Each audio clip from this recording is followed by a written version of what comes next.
Chennai shopping మాల్లో ఉగాది వేడుకలు. మీ పండుగ షాపింగ్ చెన్నై షాపింగ్ మాల్లో చేయండి. అందమైన వస్త్రాలతో పాటు విలువైన బహుమతులు పొందండి.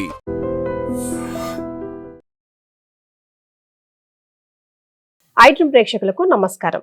పరాభవ సంవత్సర ఉగాది శుభాకాంక్షలు. మన తెలుగు లోగిళ్లలో ఉగాదికి సంబంధించి ముందుగా మనకి గుర్తొచ్చేది పచ్చడి, పంచాంగం కదండి. అయితే మరి పంచాంగ శ్రవణం మాత్రం ప్రతి ఒక్కరూ తెలుసుకోవాలనుకుంటారు, చాలా ఆతృతగా ఎదురు చూస్తారు, వింటారు, ఆచరణలో కూడా పెడతారు. అంటే ఇటు వ్యయం కానీ, ఆదాయం కానీ, లేదా రాజపూజ్యం కానీ, అవమానం కానీ ఏ విధంగా ఉంది, ఎలా అలర్ట్గా ఉండాలి, అనుగుణంగా ఎలా లైఫ్ని ప్లాన్ చేసుకోవాలి ఈ సంవత్సరం పాటు అని ప్రతి ఒక్కరం కూడా మనం ఎదురు చూస్తూ ఉంటాం. మరి అట్లాగే ద్వాదశ రాశుల వారికి ఎలా ఉండబోతుంది ఈ కొత్త సంవత్సరంలో తెలియజేయడానికి మనతో పాటు ప్రముఖ ఆస్ట్రాలజర్ బ్రహ్మశ్రీ గోరుగుంట్ల సురేష్ బాబు గారు ఉన్నారు. నమస్తే అండి. కీర్తి గారు నమస్కారం అండి. ఉగాది పండుగ శుభాకాంక్షలు అండి. మీకు, మీ టీంకి, యాజమాన్యానికి అందరికీ శ్రీ పరాభావనామ సంవత్సర ఉగాది శుభాకాంక్షలు అండి. మన కాంబినేషన్ లో వచ్చే రాశి ఫలాల కోసం ప్రతి ఒక్కరు కూడా ఎదురు చూస్తుంటారు. ఇక పోయిన సంవత్సరం ఉగాది ఇంకా ఎలా ఉంది, ఎలా ఉండబోతుంది ఈ సంవత్సరం అని ఎదురు చూస్తూ ఉంటారు. కాబట్టి పోయిన సంవత్సరం ద్వాదశ రాశుల వారికి ఎలా ఉంది ఒక సంక్లుప్తంగా తెలియజేద్దాం. ఈ సంవత్సరం ఎలా ఉంటుంది అన్నది రాశుల వారిగా తెలుసుకుందామండి. సో క్లుప్తంగా చెప్పాలంటే లాస్ట్ ఇయర్ మనం చెప్పుకుంటే శ్రీ విశ్వావసునామ సంవత్సరం, యూనివర్సల్ పీస్ అంతా ఒక బాధలు వాటిలోంచి కయోటిక్ పరిస్థితుల నుంచి ఒక స్మూత్ ల్యాండింగ్ అనేది లాస్ట్ ఇయర్ జరిగిందండి. మరి ఈ సంవత్సరం ఏం జరుగుతుంటే శ్రీ పరాభావనామ సంవత్సరంలో 3 రకాలు జరుగుతూ ఉంటాయంట. పరాభావనామ సంవత్సరే కాలస్వరూపం అంటారు. అంటే మనకున్న టైం, డే టైమా, నైట్ టైమా, మనకు సీజనల్స్, ఋతువులు ఉంటాయి అన్నమాట. వర్షాకాలం, ఎండాకాలం, వానాకాలం. అంటే ఆ కాలం యొక్క స్వరూపాన్ని బట్టి మనం నడవక మనల్ని మార్చుకోవాలి అనమాట. ఇప్పుడు ఎండాకాలం ఉన్నట్టు చలికాలంలో ఉన్నట్టు వర్షాకాలంలో ఉండలేం కదండి. మన లైఫ్ స్టైల్ మారుతూ ఉంటుంది. మరి శ్రీ పరాభావనామ సంవత్సరం ఎలా ఉంటే బాగుంటుంది, ఆ యొక్క కాల స్వరూపం ఎలా ఉంటుంది అని మనం తెలుసుకోవడం చాలా చాలా ముఖ్యం. టోటల్ ఇయర్ కి ఇది మనకు ఒక థీమ్ ని సెట్ చేస్తుంది అనమాట. ఆ జీన్స్ అంటారు చూసారా, ఆ సీడ్ మనకు తెలుస్తుంది అనమాట. ఏ చెట్టు, మామిడి చెట్టు లేకుంటే దానిమ్మ చెట్టు ఎలా తెలుస్తుందో ఆ ఫ్లేవర్ మనకు ముందుగానే ఈ యొక్క టైటిల్లోనే తెలిసిపోతుంది. శ్రీ పరాభావనం సంవత్సర. 3 రకాల అర్థం ఏంటో. పరాభవం అంటే ఇన్ఫీరియారిటీ కాంప్లెక్స్ కు దూరంగా ఉండాలి, away from the fear, away from the అవమానం, అంటే అవమానానికి, అపజయానికి దూరంగా ఉండాలి దాని మీనింగ్ అండి. సో ఇక్కడ మనకి ఏం చెప్తుంది అంటే 3 రకాల లక్షణాలు ఈ యొక్క సంవత్సరంలో మనకి నారద మహర్షి నారద సంహిత అనే గ్రంథంలో వివరించారు. నారద మహర్షి ఎందుకు చెప్పాడంటే ఆయన యొక్క సంతానం 60 మంది యుద్ధంలో చనిపోవటంతో విష్ణుమూర్తిని ప్రార్థిస్తే వాళ్ళు ఈ కాలగమనంలో ఉండి ప్రతి సంవత్సరాన్ని వాళ్ళ యొక్క స్వరూపాన్ని ప్రభావితం చేస్తూ ఉంటారని ఒక వరం ఇస్తారు.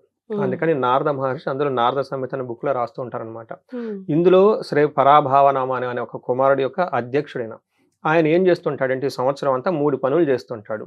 నృపాణం మానభంగ కృత్, అంటే రాజులకు అవమానాన్ని తీసుకొస్తాడంట. రెండోది దండనీతి వివృద్ధి, అంటే పనిష్మెంట్స్, తీవ్రంగా సీరియస్ గా పనిష్మెంట్స్ ఉంటాయంట. మూడోది జనక్షోభ అని చెప్తాడు.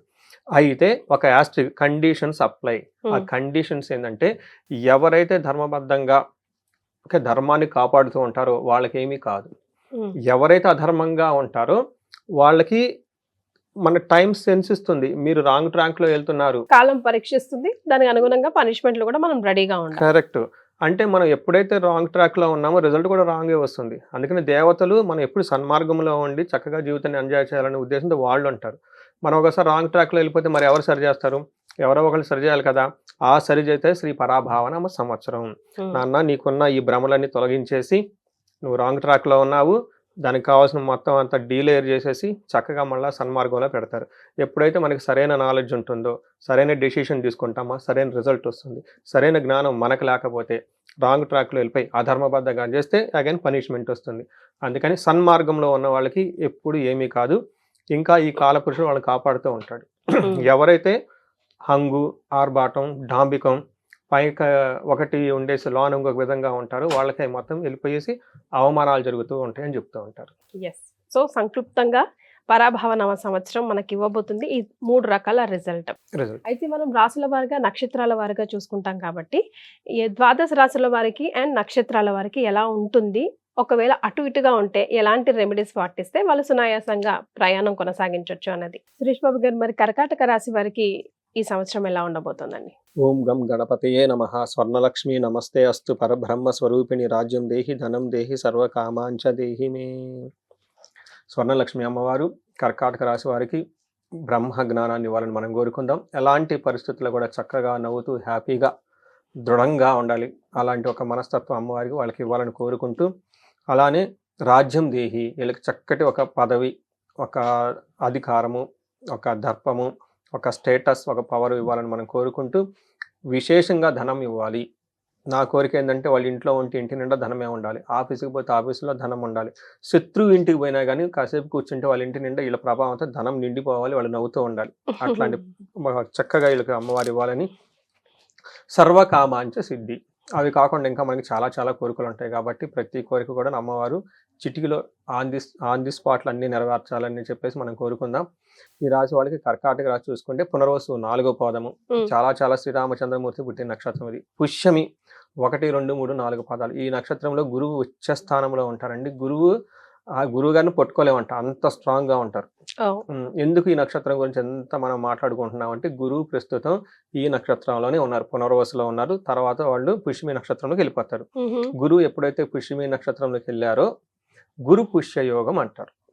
ఆ ఇయర్ అంతా చాలా చాలా స్ట్రాంగ్ గా ఉంటుంది. అందులో ఆ నక్షత్రంలో పుట్టిన జాతకులు ఎవరు గనక ఉంటే వాళ్ళు గ్రేట్ పీపుల్ రాసి పెట్టుకోండి. ఇన్ కేస్ లేదంటే నాకు ఫోన్ చేయండి, ఎందుకు నేను వివరణ ఇస్తాను. నాకు కూతురు ఉందండి, చూసుకుందాం. అయితే పుష్యమి నక్షత్రంలో గనక గురువు ఉండి ఎవరైనా జాతకంలో గనక ఉంటే వాళ్ళు గ్రేట్ పీపుల్, ధనవంతులు అయిపోతారు. ఇంకా చదువు బాగుంటుంది. వాళ్ళ పక్కన ఉంటే మనం కూడా అదృష్టమే. నిజం అండి. ఇది నేను ఒక లేడీ అమెరికా నుంచి చేసింది. చూసుకున్నప్పుడు ఇదే మాట చెప్పాను, మీకు మహాభాగ్య యోగం అండి, మీరు ఎక్కడ ఉంటే అక్కడ సంపదలే అని చెప్పాను. అని ఆలోచించి, అవునండి మా నాన్నగారు చెప్పేవాళ్ళండి, నేను పుట్టిన తర్వాత బాగా కలిసి వచ్చిందని. పెళ్ళైనా కానీ అత్తగారింట్లో కూడా అవునండి మేము ఉన్నాను, పెళ్ళైన తర్వాతే మా ఆయనకి అమెరికా అంతా వచ్చేసామని. నువ్వు జాబ్లో చేరావు కదా, ఆ జాబ్ కూడా బాగుందండి, ఒకే కంపెనీలో 10 ఏళ్ళ మీద చేస్తున్నాం అంటే అదృష్టం కొద్దీ ఆ కంపెనీ ఎదుగుతూ ఉంది, వాళ్ళకి అర్థం కావట్లేదు. లేకుంటే ఈ ఐటీలో జాబ్ లేని టపా మారేస్తూ ఉంటారు.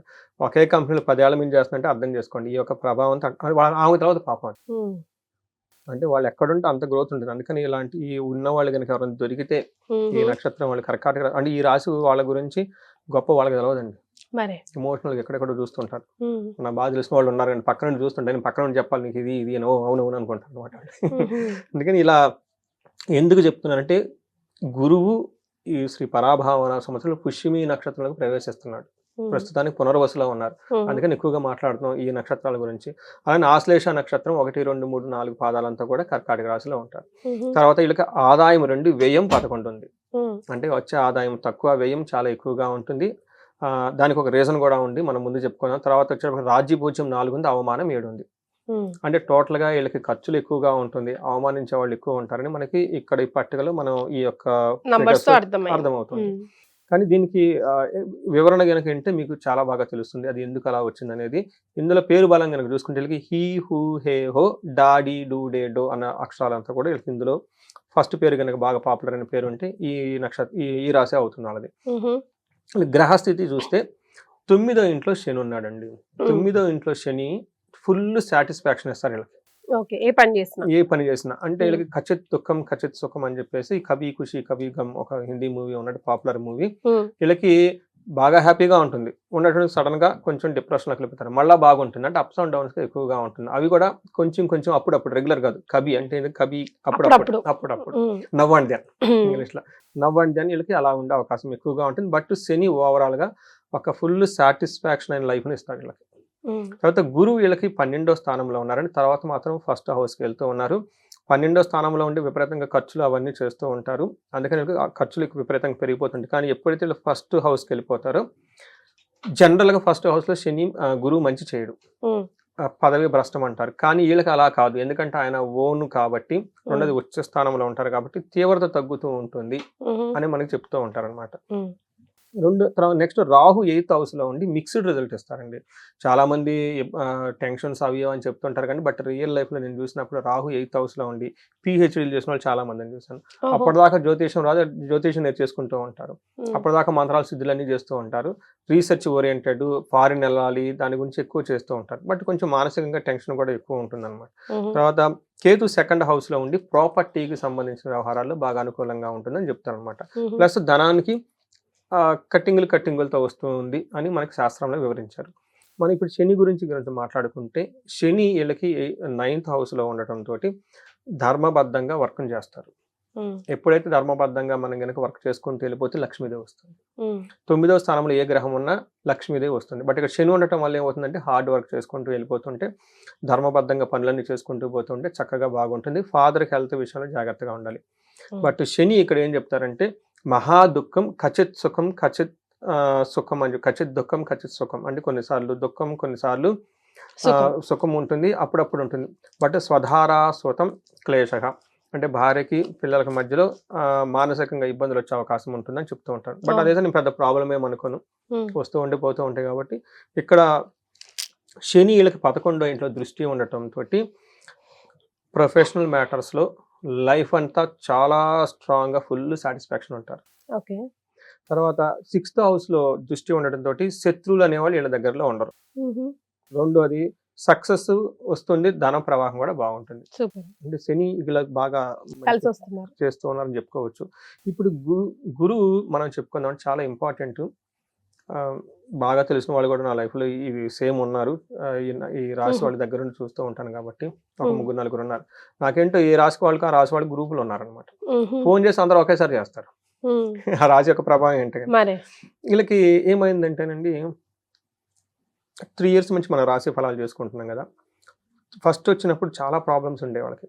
ఆ ప్రాబ్లమ్స్ కంపేర్ చేస్తే లాస్ట్ ఇయర్కి చాలా బెటర్. ఓకే. లాస్ట్ ఇయర్తో కంపేర్ చేస్తే వచ్చే ఇయర్ ఇంకా చాలా బాగుంటుంది. సూపర్. సో ఆ కంపారిటివ్ గ్రాఫ్ చూసుకుంటే ఇది ఓవరాల్గా చాలా బాగుంటుందని ఫస్ట్ గమనించుకోవాలి. ఉమ్. రెండోది జూపిటర్ వీళ్ళకి ఏం చేస్తారంటే శుభములో వ్యయచ్చైవ పాణి విక్రయ దోషణం అంటారు. ఉమ్. ఇది అంటే సంస్కృతంలో మీనింగ్ చెప్తాను, తర్వాత రియల్ లైఫ్లో ఎలాంటి కేసులు కూడా వస్తుంటే నేను చెప్తాను. ఉమ్.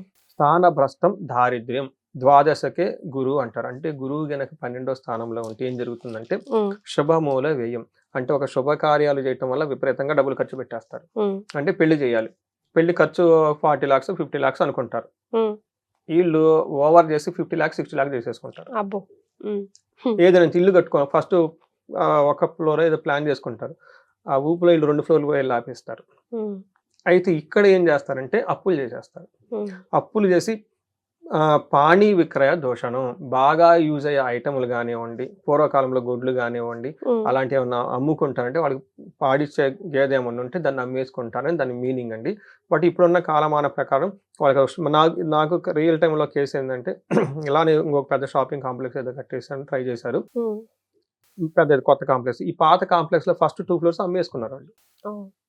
ఎందుకంటే ఈ అప్పులు అక్కడ కావాలి కాబట్టి. ఉమ్. అలా బాగా ఉపయోగపడే కొన్ని వస్తువులను అమ్మేసుకొని తద్వారా దూషించబడతారని చెప్తూ ఉంటారు. ఉమ్. సో తర్వాత దారిద్ర్యం అంటే టయానికి డబ్బు అందదు. ఉమ్. ఎందుకంటే ఎక్కువ ఖర్చు పెట్టడంతో ఇవన్నీ అమ్ముకోవటంతో ఆ తర్వాత విపరీతంగా ఖర్చులు పడే అవకాశం ఉంటుంది, ఇబ్బంది పడుతుంటారు ఫైనాన్స్ కి అనేది చెప్తూ ఉంటుంది. ఉమ్. సో దీన్ని బట్టి మనకి ఏమర్థం అవుతుందంటే మంచి మంచి పెద్ద పెద్ద పనులు అయితే చేస్తారు, దానికి కావాల్సిన ధనం కోసం వేరే వాటిని అమ్ముతూ ఉంటారు, ఇంకా అవి కూడా సరిపోక ధనానికి ఇబ్బంది పడుతూ ఉంటారు అనేది మాత్రం ఒకటి చెప్తూ ఉంటుంది. ఉమ్. ఒక విషయం గుర్తుపెట్టుకోవాలి, గురువు వీళ్ళకి ఓవర్ అంబిషన్ ఇస్తారు. ఓకే. ఒక జాబ్ బాగుంది అంటే ఇంకా సైడ్ జాబ్ ఏమైనా ఉంది ఇంకా ముందే చూసుకుందాం అన్నట్లు ఉంటారు. ఓకే. ఒక బ్రాంచ్ బాగానే ఉంది కదా ఇంకా 4 బ్రాంచ్లు పెట్టాలని ఆలోచనలు వచ్చేస్తాయి అన్నట్టు. ఓవర్ నైట్ లో ఆలోచనలు ప్లాన్లు చేస్తూ ఉంటారు అనమాట. బట్ ఇలా ఓవర్ అంబిషన్స్ తో ఎక్కువగా చేయొద్దు. Be in the very practical గా చేసుకుంటూ వెళ్ళిపోతే బాగుంటుంది. ఇది ఒక్కడు మాత్రమే వీళ్ళకి శ్రీరామ రక్ష. ఓవర్ అంబిషన్స్ తో ఉండకుండా గ్రౌండ్ రియాలిటీలతో ఉంటే బాగుంటుంది. ప్రాక్టికల్ గా గురువు వీళ్ళకి మారుతూ ఉన్నాడండి. ఎప్పుడు మారుతున్నారు? పుష్కరాలప్పుడు మారుతున్నారు. యమునా నది పుష్కరాలు వచ్చినప్పుడు జూన్ 2వ తారీఖు మారుతూ ఉన్నారు. మారతంతో ఇప్పుడు వీళ్ళకి ఉద్యోగంలో ప్రాబ్లం వచ్చే అవకాశం ఉంటుంది. ఓకే, అది కూడా వీళ్ళంతా వీళ్ళే వదిలిపెట్టే విధంగా ఉండే అవకాశం ఉంటుంది. జాగ్రత్తగా ఉండాలి. కానీ ఆ టైంలో పిల్లలైతే కానీ వాళ్ళకి చాలా బెస్ట్ టైం అనుకోవాలి. మ్యారేజ్ అవుతుంది, టెంపుల్స్ అన్ని విజిట్ చేస్తూ ఉంటారు. ఈ టైంలో ఒకటి మనకు రామాయణంలో ఒక ఇది కూడా చెప్తుంటారు. ఒక ఇన్సిడెంట్స్ కూడా మనకు చెప్తూ ఉంటారు. రాముడు శ్రీరామచంద్రమూర్తికి ఆయన జన్మ రాశిలో గురువు సంచారం చేస్తున్నప్పుడు అడవులకు వెళ్ళిపోయారని చెప్తూ ఉంటారు. సో ఇదే టైంలో సీతాదేవి కూడాను రాముడు ఆల్రెడీ వనవాసంలో ఉన్నప్పుడు ఆమె జన్మ రాశిలోకి గురువు వెళ్తున్నప్పుడు రావణాసుడు తీసుకుని వెళ్ళిపోయారని చెప్తూ ఉంటారు.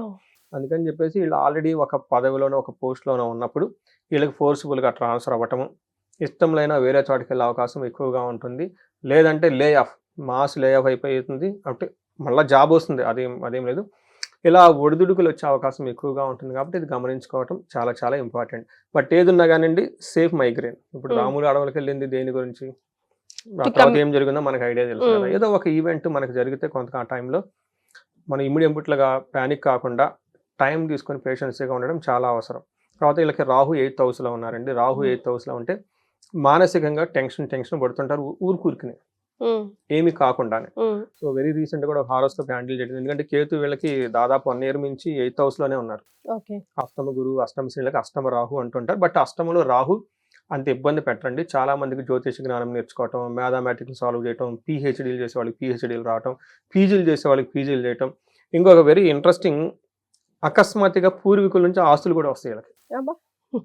ఇది చాలా మంది మిస్గా చెప్తూ ఉంటారు. ఏదో జరుగుతుంది ఎక్కడో యాన్సిస్టర్ ప్రాపర్టీ అంతా ఎప్పుడో లిటిగేషన్ పడిన 20 సంవత్సరాల ప్రాపర్టీ ఈ టైంలో వాళ్ళకి సాల్వ్ అయింది. 20 years బ్యాక్. 20 years బ్యాక్ వాళ్ళు యంగేజ్లో ఉన్నప్పుడు సిబ్లింగ్స్ అంతా కొట్టుకొని కోర్టులో కేసు వేసుకున్నారు. ఎటువంటి అటు వెళ్ళిపోయారు. ఆ కేసు ఎప్పుడు తేలదు. 20 years అయిపోయింది. మళ్ళీ వీళ్ళ పిల్లలు పుట్టారు. వీళ్ళు పెద్దగా వీళ్ళ పెళ్ళిళ్ళు వచ్చినాయి. 20 years కదండి, 25 years. మొత్తానికి ఏదో అన్ఎక్స్పెక్టెడ్గా ఎక్కడో కలుసుకున్నారు. మనం పిచ్చోళ్ళం. వాళ్ళ అదృష్టం ఏమంటే భూములు వెళ్ళి తెగ విరిగినాయి 20 years. చూడండి, పెద్దవాళ్ళు యొక్క కృప ఉంటే అలానే ఉంటుందండి. వాళ్ళ కోర్టు కేసు వాళ్ళకి మంచి జరిగింది. ఈ కరెక్ట్గా ఇదే టైంలో ఆ రాహు వచ్చేటప్పుడు లిటిగేషన్ మ్యాటర్స్ బాగా సాల్వ్ చేస్తాడు. ఈ టైంలో ఆ మ్యాటర్స్ అంతా సెటిల్ అయిపోయేసి హ్యూజ్ అమౌంట్ వచ్చిందండి. 4 siblings వాళ్ళు, ఒక్కొక్కరు 5-5 లక్షలు. ఇంకా అర్థం చేసుకోండి. ఇన్ కేసు మన హైదరాబాద్ సిటీలో అయితే ఎంత పెరిగి ఉంటుందో, 20 years క్రితం భూమి ఎంత, ఇప్పుడు భూమి ఎంత, ఎన్ని రెట్లు పెరిగి ఉంటుంది. అలా కోర్టు కేసులు సాల్వ్ అయిన వాళ్ళు 2-3 ఇన్సిడెంట్లు నేను చూసాను ఈ టైంలో. ఈ రాశి వాళ్ళకి, వీళ్ళకి ఇంకా రాహు ఇంకొక 1 year ఇంకా వాళ్ళకి జనవరి వరకు ఉంటారు కాబట్టి ఇలాంటి జరిగే అవకాశం కూడా చాలా ఎక్కువగా ఉంటుంది.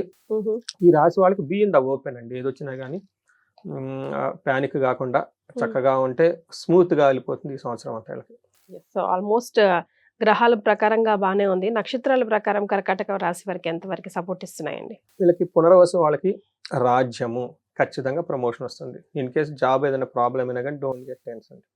రాత్రి ఒక కాల్ చేశానండి అండి, 8 ఏళ్ళు 9 ఏళ్ళు ఒకటే జాబ్. యుఎస్ లో అంతకాలం చేయరు ఎవరు, ఎన్ఆర్ఐ అనమాట.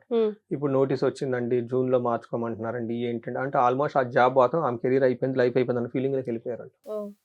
జాతకం చూసి అదేం లేదమ్మా, మీరు ఇంకా 20 years ఉంటారు, రిటైర్మెంట్ కి ఇప్పుడే ప్లాన్ ఏం చేసుకోకండి, ఇది పోతే దీని తాతం ఒకటి వస్తే ఇలానే చెప్పి నవ్వేస్తుంది. ఎందుకంటే వాళ్ళు అంతకాలం వర్క్ చేయంగానే ఆ మూడ్లోకి వెళ్ళిపోతారు. అందుకని చిన్న ఏదైనా జరిగినా కానీ, ఎందుకంటే వీళ్ళకి గురువు సొంత ఉచ్చ స్థానంలో ఉండి ఇబ్బంది పెట్టరు. ఆ షేడ్స్ ఆ స్మెల్ వస్తుంది కానీ, అందుకని పర్మనెంట్గా పోవటం, లైఫ్ కెరీర్ ఎండ్ అయిపోవటం లాంటివి ఏముండదు. చక్కగా అది పోతే ఇంకొకటి వచ్చేస్తుంది, బెటర్ బాస్, బెటర్ ఎన్విరాన్మెంట్ ఉంటారు. అందుకని రాజ్యం తర్వాత వీళ్ళకి ధన నష్టము, భయము ఎక్కువగా ఉంటుంది. ధనం పోతుంది, భయపడిపోతూ ఉంటారు, ఒక్కొక్కరు టెన్షన్ ఎక్కువ పడిపోతూ ఉంటారు. తర్వాత పుష్యమి నక్షత్రం వాళ్ళకి రాజ సమాన సౌఖ్యం. మనం ఇందాక చెప్పుకున్న గురుడు ఉచ్చ స్థానంలో ఉండబట్టి వీళ్ళకి రాజ సమాన సౌఖ్యం ఉంటుంది. మంచి సౌఖ్యం ఇస్తాడు, ప్రమోషన్ ఇస్తారు.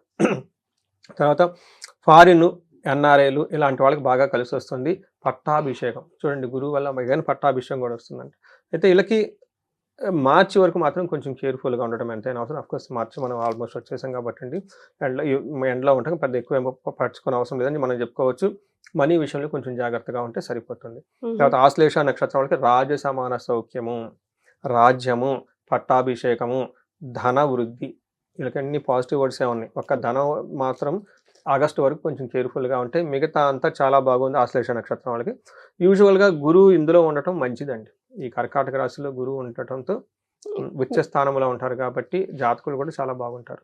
సో మరి మీరు ఎలాంటి రెమెడీస్ పాటిస్తే బాగుంటుందండి కర్కాటక రాశి వారు? వీళ్ళకి అన్ని గ్రహాల గురించి, నవగ్రహాల గురించి ఎక్కువగా ఒక హోమం చేయించుకుంటే బాగుంటుందండి. అన్ని గ్రహాలకి నవగ్రహ శాంతి హోమం కనుక చేయించగలిగితే ఇన్ కేసు సంపూర్ణ శాంతి అని ఉంటుంది. అన్ని గ్రహాలకి జపాలు, దానాలు, హోమ ఇవన్నీ చేసేసుకొని తర్వాత వీటితో పాటు ఒక్కసారి చండీ హోమం చేయించుకుంటే చాలా బాగా కలిసి వస్తుంది.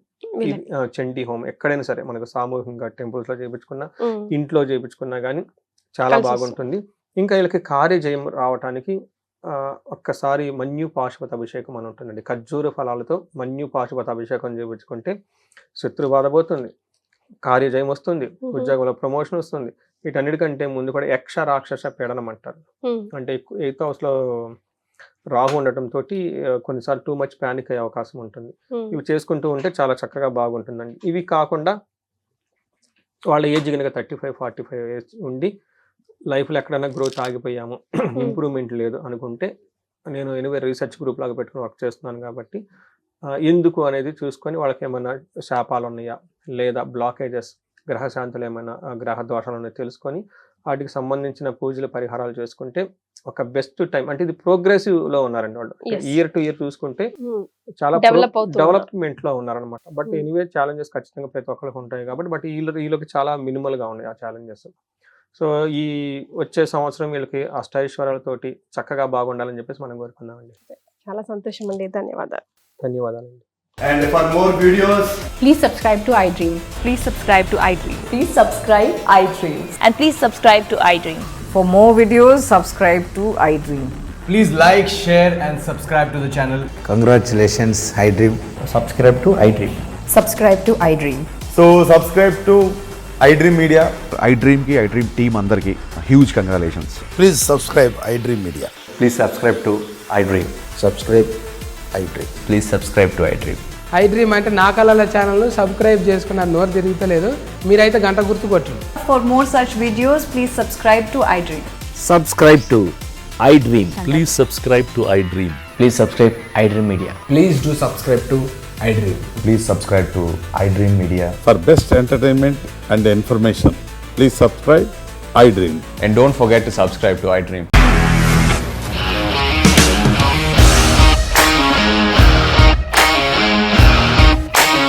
ఇండస్ట్రీలో కమిట్మెంట్ ఇష్యూస్ వస్తే నీకు కూడా వచ్చినట్టు మార్నింగ్ తీసుకెళ్ళాలంటే కొట్టి పడేసాడు.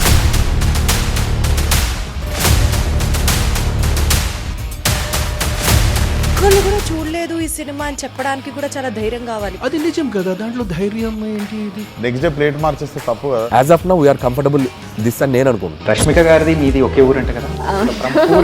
నీకు కోపం వచ్చిందంటే బాగా తిట్టేత్తరా? తిట్టేద్దామండి. నిజంగా గేమ్ ని ఎలా చేంజ్ చేయగలిగారు? ఏపీఎస్ఎఫ్సి వాళ్ళకి 6 నెలల్లో నేను 6 లక్షలు కట్టా. బిజినెస్ చేయాలనుకుంటే it is as difficult as riding a tiger.